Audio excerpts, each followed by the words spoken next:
Historia de Nuestra Señora de Fátima, parte 3. Sexta y última aparición, 13 de octubre de 1917. La noche del 12 al 13 de octubre había llovido y estaba todo completamente empapado. Los niños lograron llegar atravesando la multitud al lugar de las apariciones. Como las otras veces, los videntes notaron el reflejo de luz y enseguida a la señora sobre la encina. Lucía le preguntó: ¿Qué quiere usted de mí? Y la Virgen respondió: Quiero decirte que hagan aquí una capilla en mi honor, que soy la Virgen del Rosario, y continúen rezando el rosario todos los días. La guerra va a terminar y los militares volverán prontos a sus hogares. Lucía le dijo: Tengo que pedirle muchas cosas, la curación de unos enfermos, la conversión de unos pecadores. Nuestra Señora dijo: A unos sí y a otros no. Es preciso que se enmienden, que pidan perdón de sus pecados, y tomando un aspecto más triste dijo: No ofendan más a Dios nuestro Señor, que ya está muy ofendido. Enseguida, abriendo las manos, Nuestra Señora las hizo reflejar en el sol, y mientras se elevaba continuaba el reflejo de su propia luz proyectándose en el sol. En ese momento Lucía exclamó: Miren el sol. Desaparecida Nuestra Señora en la inmensidad del firmamento, se desarrollaron ante los ojos de los videntes 3 cuadros sucesivamente, simbolizando primero los misterios gozosos del rosario, después los dolorosos y finalmente los gloriosos. Solo Lucía vio los 3 cuadros, Francisco y Jacinta vieron solo el primero. Aparecieron al lado del sol San José con el niño, Jesús y Nuestra Señora del Rosario. Era la Sagrada Familia. La Virgen estaba vestida de blanco con un manto azul. San José también estaba vestido de blanco, y el niño Jesús de rojo claro. San José bendijo a la multitud haciendo 3 veces la señal de la cruz. El niño Jesús hizo lo mismo. Siguió la visión de Nuestra Señora de los Dolores y de nuestro Señor agobiado de dolor en el camino del Calvario. Nuestro Señor hizo la señal de la cruz para bendecir al pueblo. Nuestra Señora no tenía espada en el pecho. Lucía veía solamente la parte superior del cuerpo de nuestro Señor. Finalmente apareció en una visión gloriosa Nuestra Señora del Carmen, coronada Reina del cielo y de la tierra, con el niño Jesús en los brazos. Mientras estas escenas se desarrollaban ante los ojos de los videntes, la gran multitud de 50 a 70.000 espectadores asistía al milagro del sol. Había llovido durante toda la aparición.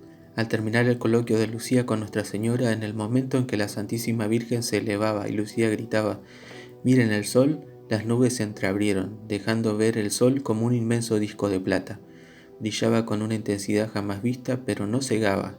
Esto duró apenas un instante. La inmensa bola de fuego comenzó a bailar. Cual gigantesca rueda de fuego, el sol giraba rápidamente.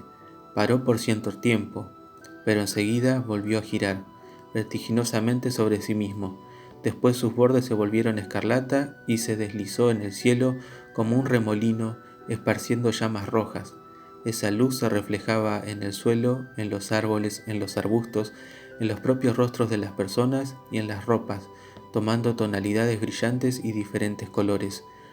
Animado por un movimiento fuera de control, el globo de fuego pareció temblar, sacudirse y precipitarse en zigzag sobre la multitud aterrorizada. Durante todo esto, unos 10 minutos, finalmente el sol volvió hasta el punto donde se había precipitado, quedando de nuevo tranquilo y brillante con el mismo fulgor de todos los días. El ciclo de las apariciones había terminado. Muchas personas notaron que sus ropas empapadas por la lluvia se habían secado súbitamente. El milagro del sol fue observado también por numerosos testigos situados fuera del lugar de las apariciones hasta una distancia de 40 kilómetros.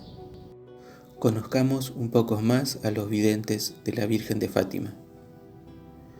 Francisco Marto nació en Aljustrel, Fátima, el 11 de junio de 1908. Fue bautizado el 20 de junio del mismo año. Cayó víctima de la neumonía en diciembre de 1918 y falleció en Aljustrel a las 22 horas del día 4 de abril de 1919. Sus restos mortales quedaron sepultados en el cementerio parroquial de Fátima hasta el día 13 de marzo de 1952. fecha en que fueron trasladados a la actual Basílica de Cova da Iria. Su gran preocupación era la de consolar a nuestro Señor, el espíritu de amor y reparación para con Dios ofendido fueron notables en su vida tan corta. Pasaba horas pensando en Dios. Según su historia, el pequeño Francisco pasaba largas horas pensando en Dios, por lo que siempre fue considerado como un contemplativo. Su precoz vocación de eremita fue reconocida en el decreto de heroicidad de sus virtudes, según el que después de las apariciones se escondía detrás de los árboles para rezar solo. Otras veces subía a los lugares más elevados y solitarios y ahí se entregaba a la oración tan intensamente que no oía las voces de los que lo llamaban. Su hermana Jacinta nació en Aljustrel, Fátima, el 11 de marzo de 1910. Fue bautizada el 19 de marzo de ese año.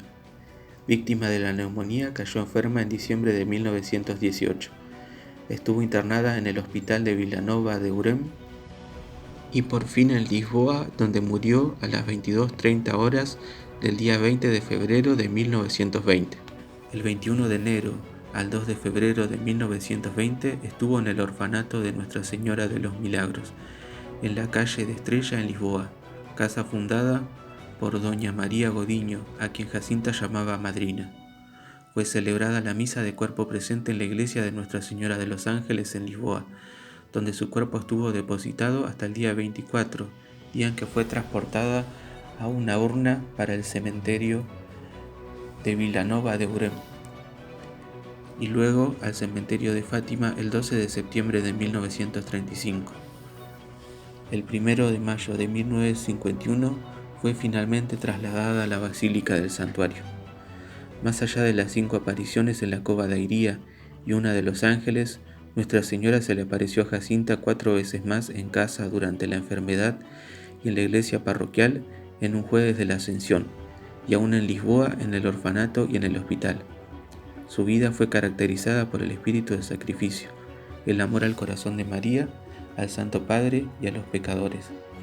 Llevada por la preocupación de la salvación de los pecadores y del desagravio al corazón inmaculado de María, de todo ofrecía un sacrificio a Dios como les recomendara el ángel, diciendo siempre la oración que Nuestra Señora les enseñara: «Oh Jesús, es por nuestro amor, por la conversión de los pecadores», y acrecentada por el Santo Padre, y en reparación por los pecados cometidos contra el Inmaculado Corazón de María.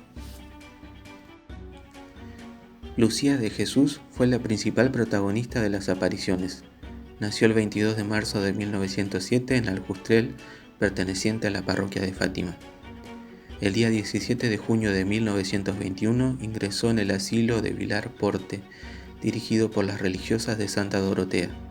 Después fue para Tui, donde tomó el hábito y le pusieron el nombre de María Lucía de los Dolores. Hizo su profesión religiosa de votos temporales el 3 de octubre de 1928 y el 3 de octubre de 1934 los perpetuos. En el día 24 de marzo de 1948 ingresó en el Carmelo de Santa Teresa en Coimbra, tomando el nombre de María Lucía del Corazón Inmaculado. En el día 1 de mayo de 1949 hizo sus votos solemnes. La hermana Lucía vino a Fátima varias veces, el 22 de mayo de 1946, el 13 de mayo de 1967, en 1981 para dirigir en el Carmelo de Fátima un trabajo de pintura sobre las apariciones, el 13 de mayo de 1982 y el 13 de mayo de 1991. Fue llamada a la Casa del Padre el 13 de febrero de 2005. Para que Jacinta y Francisco llegaran a ser beatos en el año 2000, un proceso difícil que duró casi medio siglo, fue necesario que se declararan sus virtudes heroicas. En 1989, así como su intercesión por un milagro, una prueba indispensable. Esta sucedió el 20 de febrero de 1989 en Leira, cuando María Emilia dos Santos, una mujer que yacía paralizada en cama desde hacía 22 años y inexplicablemente volvió a caminar. Ese día era el aniversario de la muerte de Jacinta. El segundo milagro por su intercesión que les abrió la puerta a la canonización fue promulgado el 23 de marzo de 2017 y tiene que ver con la curación inexplicable de un niño brasileño, Lucas Maeda de Oliveira, de la diócesis de Campo Mourão, Paraná, A los 6 años el chico se cayó desde la ventana de una altura de 6,5 metros en un accidente que le provocó un trauma cránico-encefálico terrible que incluyó pérdida de líquido cerebral, del que pudo salvarse milagrosamente. Su padre, que estuvo junto a él presente en la ceremonia de canonización, le rezó a los pastorcitos de Fátima. El niño había perdido tejido cerebral en el lóbulo izquierdo. Llegó en coma muy grave al hospital. En el centro de salud, el menor tuvo 2 paradas cardíacas y fue operado con urgencia. El pronóstico era de pocas probabilidades de vivir. Baptista contó que tras algunos días el parte médico varió ligeramente para indicar que si Lucas sobrevivía lo haría con grandes deficiencias cognitivas e incluso en estado vegetativo. La familia, que se declara devota de Fátima, decidió rezar a los pastores y pidió a una comunidad cercana de carmelitas que también lo hicieran. Pocos días después, el pequeño Lucas experimentó una recuperación total sin ninguna secuela. El Papa Francisco los declaró santos el 13 de mayo de 2017.